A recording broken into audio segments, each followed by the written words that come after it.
I absolutely love when it is podcast day. So I'll be recording with somebody from Instagram. And of course, my beautiful co-host will be here soon. And we want to share just a little bit about what we're doing today and what we're recording for future podcasts. We try to get some recorded in kind of groups. So we'll put together a little video for you for little sneak peeks of what we are doing. Yay, it's podcast day! You were starting it every time. Okay, so we're gonna record a few podcasts today. I got a little better with the camera so it can see us both. So we're gonna get started. I will try not to mess this up like last time. So I will start us out then. No, I have to close it out first. Okay. This is the technical mistakes because I'm stupid sometimes. But, all right. Operator error. All right. Today we're going to get into something really fun. Why does sex die out in marriage and how can we bring it back? That's what everybody wants to talk about, right? Yeah. Yeah, so we apologize to our husbands, but not really. It's a sorry, not sorry type thing. All right, so why is sex so good in the beginning stages? Because it's new. It's exciting. You're in all these sorts of feels with somebody new and might not have had it in a while. Yeah. Yeah, because how long did you go in that little break that you had? Like a good solid year. Whoa! Seriously? You didn't have sex after Liam? No? Oh my gosh! Wow. Wow. I do remember we have a mutual friend who I think it was 8 years. It's like, how could you go 8 years? My. That's a long.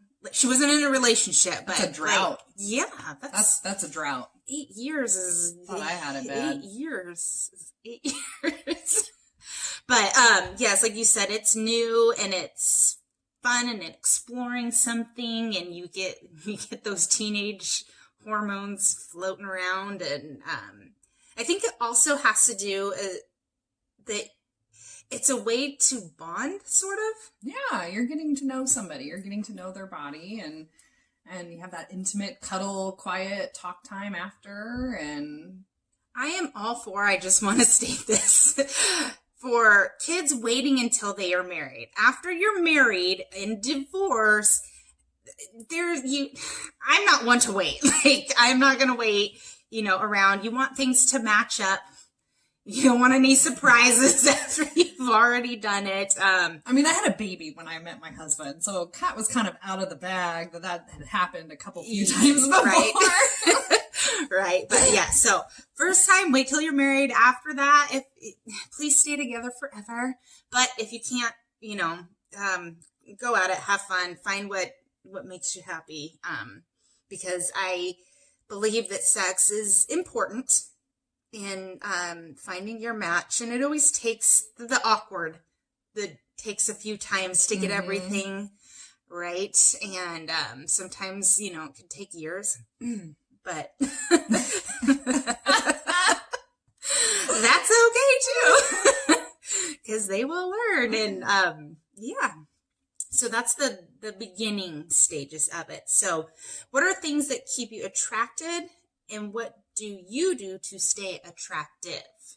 I think that totally changes over time from like the beginning of the relationship to now. Like now it's like, hey, I showered today, which hasn't happened yet today, by the way.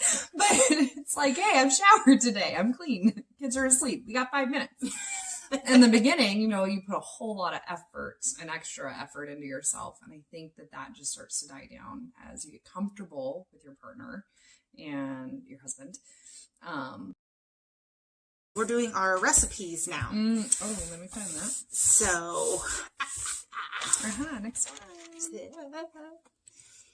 I feel like this episode, out of almost all of our episodes that have to deal with like these trivial things, needed to be recorded. So a Yeah. little background first. So we come up with topics, and I'll like come up with some topics. I'll send them to Cassie, and then I'll say, hey, if you want to talk about something, then, you know, write them down and we'll get together and send them to each other. So as she came over today, I was like, oh, hey, I thought this one would be fun. And she's like, oh my gosh, wait a minute.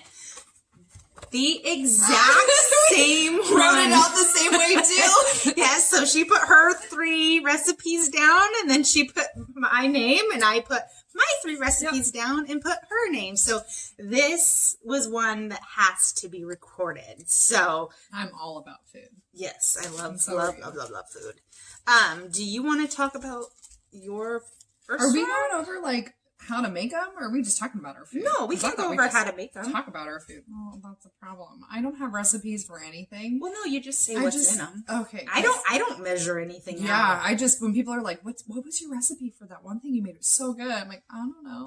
And then people are like, yeah, she just doesn't want to share. It's different every time I make like my manicotti. It's different every time I make it.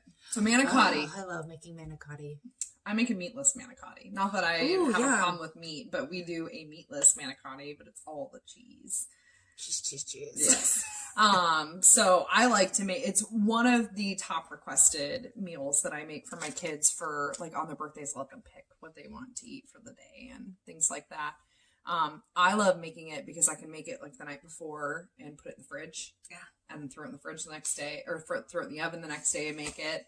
You can make it right then and there and throw it in the oven. Can you freeze it? You could. I've done it before when I meal prepped when we were going through chemo. I got some tins and put it in there and put it in the freezer, and then just threw it in the. It takes longer to bake when it's frozen than when it's fresh. But yeah, totally you could. Or I've done them for parties because you can make a huge batch of them. And How have I never had your manicotti? you didn't come to David's party. I did it for his 40th surprise party. We've known each other for 10 years, and I've never had your manicotti. So my manicotti is ricotta, mozzarella, parmesan, and cottage cheese. I throw an egg in, minced garlic, salt, pepper, basil, oregano, parsley. Mix all of that, and then I put it in a Ziploc bag, and I cut the tip off. Oh. And I don't cook my noodles because Okay, it is way too much work. I didn't think you had to cook your noodles. Most recipes call for cooking the noodles. Really? I tried that the first couple times and it was a disaster. And I was like, well, let me try it the other way. And then I've never gone back. But yeah, you just use the Ziploc bag to squeeze it in there instead of spooning it in, which is a disaster. And I like to put a little bit of marinara sauce in the bottom of the casserole dish, and then you put it on top of it, and then I cover it in the marinara sauce, and I bake it, and then I pull it out about 10 minutes before, top it with some more mozzarella and Parmesan cheese, and I like to brown the top. Oh, yeah. Serve it with garlic bread and Caesar salad, and boom, there you go. It makes great leftovers. We usually don't have leftovers, but, you know. Manicotti is so good. I'm going to have to try that one. Oh, so good. Are you eating cheese now, though? Kind of. 'Cause it's Sometimes, like all once, cheese. I know, once a week.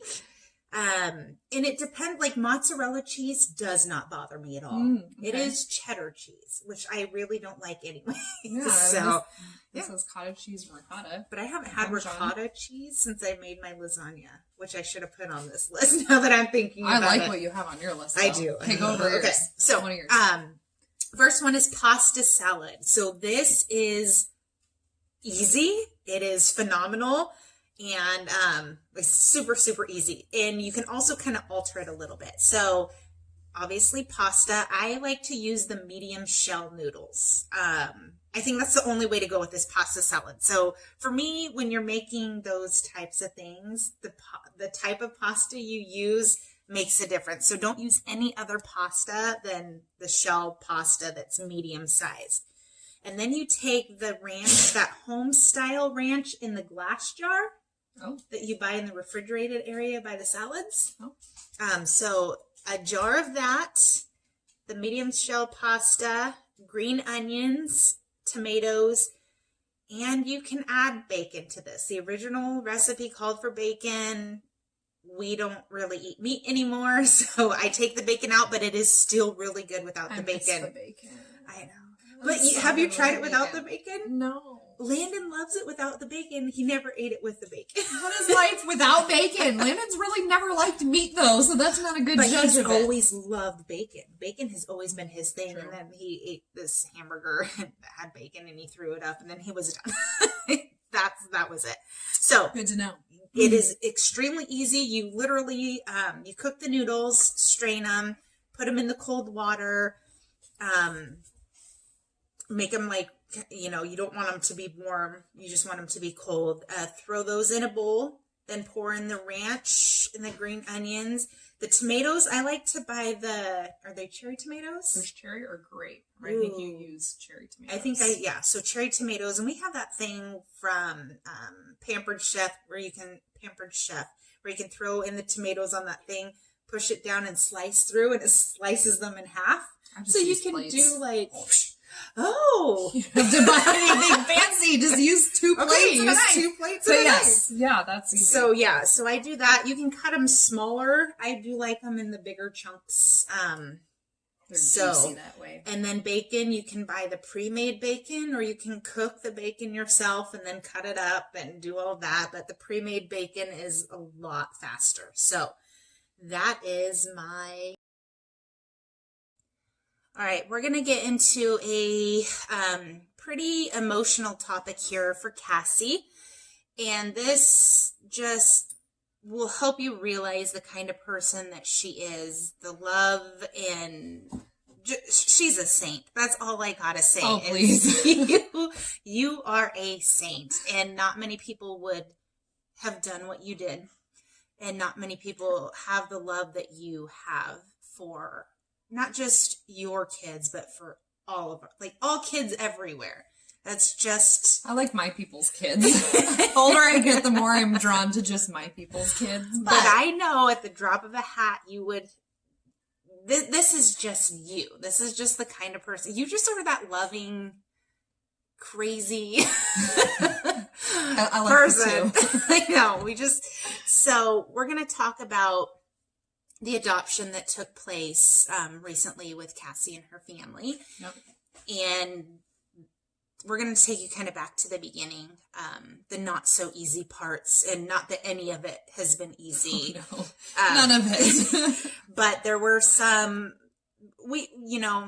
it's just a lot. So we hope you kind of enjoy we hope you enjoy her story, not kind of, that you'll be touched and maybe you have a similar situation that you can relate to. And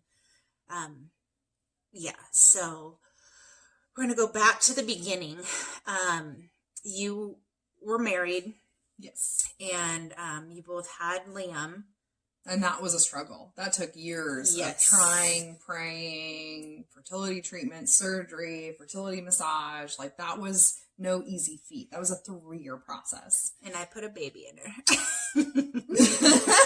Every time you say it, it sounds so wrong. I know, but 6 weeks after she started my fertility massage, I got pregnant. So that's what she means. Massage works, people. So that ended badly. Horribly. And then you found out, obviously, that your son had a sibling at the same time, a week apart. My ex cheated and had a baby, or the lady he cheated with had a baby, and it was that baby's birthday is 7 days after my son's birthday. So, yeah. We're not going to get into that one. Nope. Not on there. So then a couple of years later, you found out that he has also fathered another child. So kind of tell us. Well, there's actually kind of a weird connection with her family and my husband, David. Yes. So, and here's the weird part. So she had actually reached out to me before her and my ex-husband moved in together to ask me some questions because things weren't lining up. But you know how when you're not friends with somebody, and it's changed a lot over the years. Yeah. So this was 3 or 4 years ago that she messaged me, and you used to not even get alerts from people in your message request folder on Facebook Messenger. So I never got that message until after they had the baby, or right before. She was already pregnant or something, but she had sent me a message asking me, hey, I know you through such and such person. So my husband's daughter went through cancer treatment, and he met a lot of people along the way that their children also were going through cancer treatments. So my husband's friend, he became friends with her, and then her girlfriend is the sister to the bio mom of the little girl we adopted. So it was kind of a weird small world connection there. Yeah, a little bit bizarre. So they ended up having a baby together. And he also walked away from her when she was 8 months old, which is exactly what he did with Liam when Liam was 8 months old.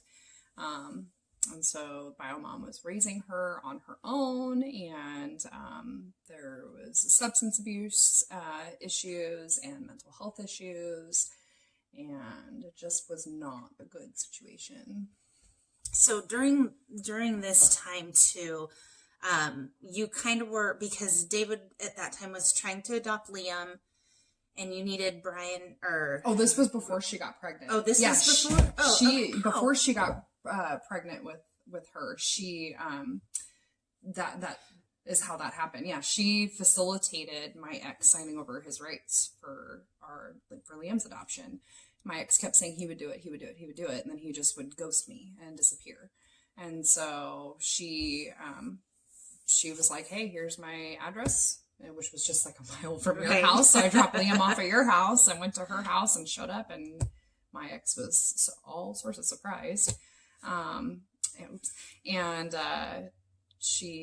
He signed the papers, and that was it. Oh, okay. So, but yeah, she helped in that situation, which was crazy. Yeah, but there was some hard ships between the two of you guys. Some very, bad things that were said about you, and not knowing you. Those, sometimes in the heat of the moment, and especially if you're, abusing, so that things get said. But some of the things were so cruel that, but you, again, have that heart where you're like, you just, you know what? It's fine. Yeah. I'm not going to dwell on it. Yep. So, not worth it.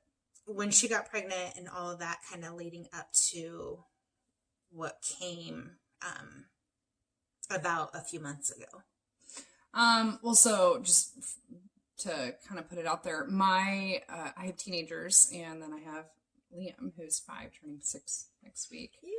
Oh my gosh, time's just flying by. But I've always been totally candid with my teenagers, appropriately candid, with why my first marriage ended, the fact that Liam has these older siblings, and, because one day they may come knocking on our door, and I didn't want my kids to be like, who's this? Mm-hmm. Why are they here? This is my brother, or whatever. So we, from the get-go, told the kids about Sterling, and we told them about the other kids, and obviously not Liam, because he just couldn't process and understand and all of that. I think we've got a couple more years before we can further explain anything to him. But yeah, so my older kids knew about her. They knew about the other kids too. And I've even compared pictures of them when they were younger. And it's weird because Liam and Sterling don't look hardly anything alike as newborns.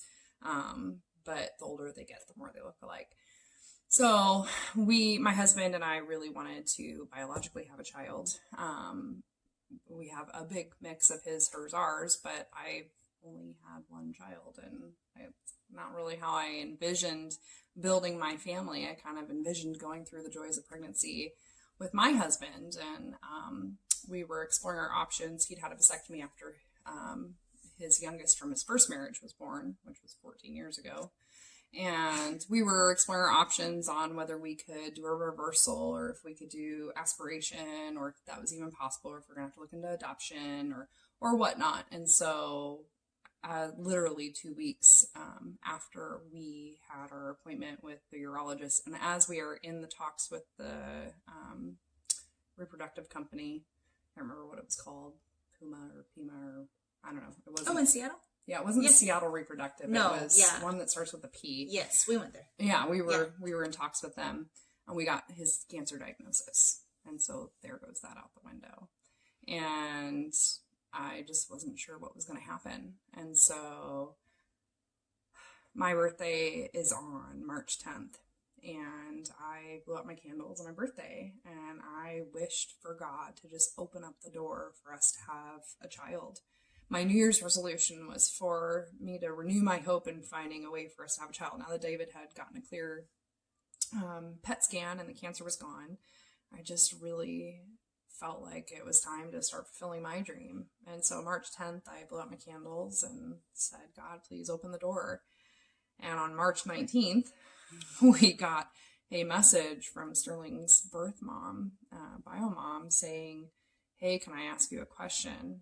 And I had just dropped Liam off at preschool. I was running into Walmart for something.